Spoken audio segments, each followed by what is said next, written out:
शुभंकर, आप जानते होंगे कल्याण बनर्जी साहब को, हमने तो देखा है थोड़ा अग्रेसिव हो जाते हैं, अक्सर आक्रामक हो जाते हैं, लेकिन ये बोतल फेंकना, चोट उनको लगी है, किसी और को लग जाती, ऐसा क्या हो गया भाई जेपीसी की मीटिंग में बोतल उठा के फेंक रहे?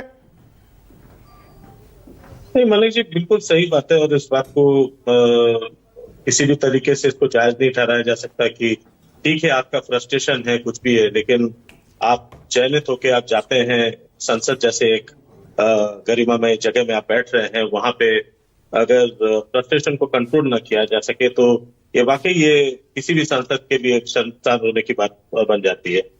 लेकिन बात ये भी है कि अगर आप देखें धीमे धीमे संसद में, मानव भाई आप खुद इतने वर्षों से देखते हुए आ रहे हैं, जो एक पहले एक बात होती थी, विरोध पहले भी होता था, विपक्ष पहले भी हुआ करते थे, बातें पहले भी उठती थी, मुद्दा उठता था, मुद्दे के ऊपर बातचीत होती थी, कंट्रोवर्सीज हमेशा पार्ट नहीं है।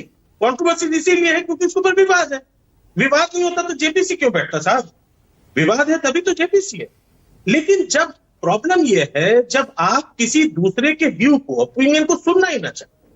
अभी इसी पैनल पर अगर आप देख लें, यहाँ पे कई तो पैनलिस्ट बैठे हैं, सब कुछ है, सबके अपने अपने व्यूज हैं, सही हो सकती है, गलत हो सकता है, वो आपका अपना नजरिया साहब।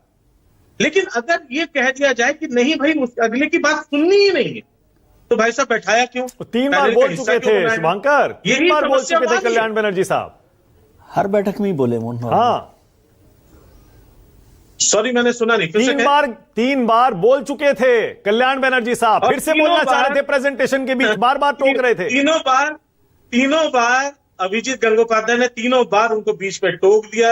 जैसे ही कल्याण बनर्जी बोलने जाते, जो चीज मैं वहां पे व्यक्तिगत रूप से मौजूद नहीं था, लेकिन जो खबर जो मुझे मिली है वो ये है, तीनों के तीनों बार उनको बात पूरी रखने नहीं दी गई। जैसे ही बात रखने जाते उसी समय अभिजीत गंगोपाध्याय उनको रोकते। पहले से चला आ रहा है, अभिजीत गंगोपाध्याय से बहुत उम्मीद की जाती है क्योंकि साहब किसी समय पे वहां के जस्टिस रहे, और आज के दिन में वो छोड़ करके अपने मतलब न्याय की जितनी प्रक्रिया है वो तो शायद पीछे छोड़ आए, कोई बात नहीं, बीजेपी के साथ हो गए हैं अब।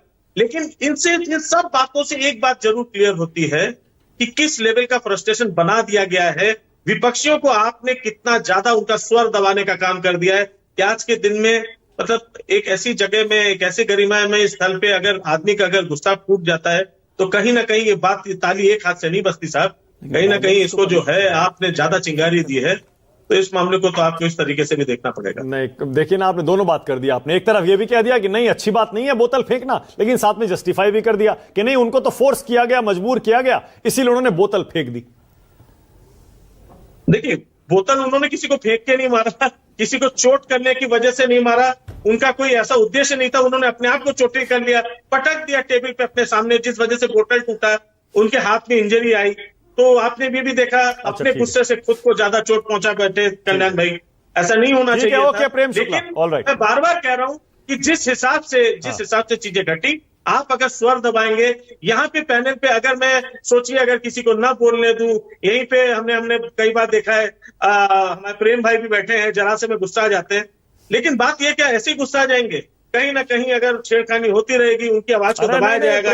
सिर्फ प्रेम भाई नहीं, आलोक भाई भी गुस्सा जाते हैं। डिबेट में तो अक्सर दोनों गुस्सा जाते हैं, कोई किसी एक के ऊपर नहीं है। देखिए डिबेट में गुस्सा जाना ठीक है, उसमें कोई दिक्कत नहीं है। हाँ प्रेम।